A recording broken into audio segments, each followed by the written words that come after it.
సదాశివసమారంభాం వ్యాసశంకరమధ్యమాం అస్మదాచార్యపర్యంతాం వందే గురుపరంపరాం.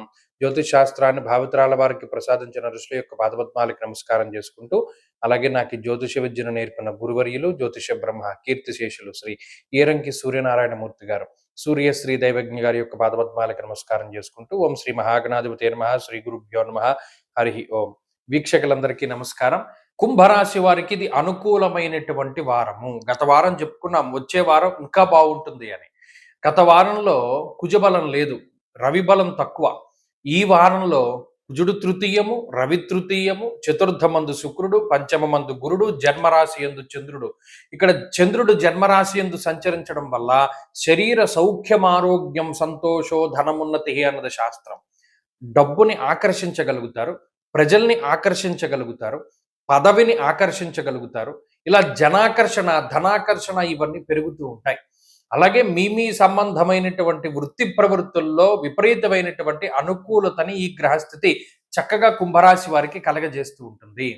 అలాగే పంచమమందు ఉండేటువంటి గురుడు మేధస్సునిస్తారు, చతుర్థమందు ఉండేటువంటి శుక్రుడు లగ్జరీనిస్తారు, తృతీయమందు ఉన్నటువంటి రవికుజులు ఆరోగ్యం, నిత్య సంతోషం, బంధుమిత్ర సమాగమ, బంధువులు మిత్రులు కలిసి ఉండడానికి, ఆరోగ్యానికి అవకాశాన్ని ఇస్తారు.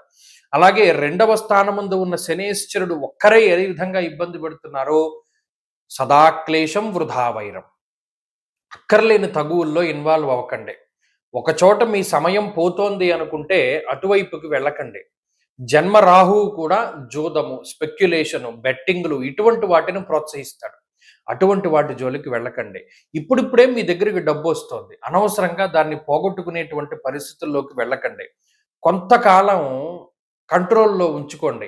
ఈ వ్యసనాలు కానీ, ఈ జోదము కానీ, ఈ స్పెక్యులేషన్ కానీ, లేదా మరేతరత్ర వ్యసనములను కానీ కొంత కంట్రోల్లో పెట్టుకోండి.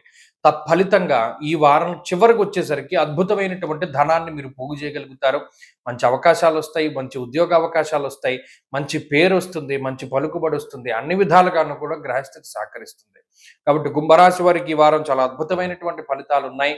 మరిన్ని శుభ ఫలితాలని కుంభరాశి వారు సాధించడానికి ఎక్కువగా ఈ వారం అంతా కూడా లక్ష్మీదేవి యొక్క మంత్రాన్ని కానీ, లేదా లక్ష్మీనారాయణ హృదయం కానీ, లక్ష్మీ అష్టోత్తరం కానీ పారాయణ చేస్తూ ఉండడం చెప్పదగినటువంటి సూచన. ఈ వారంలో కలిసి వచ్చేటువంటి రోజు శుక్రవారంగా చెప్పవచ్చును. అదృష్ట సంఖ్య 1, అదృష్ట వర్ణము తెలుపు. తదుపరి మీనరాశి.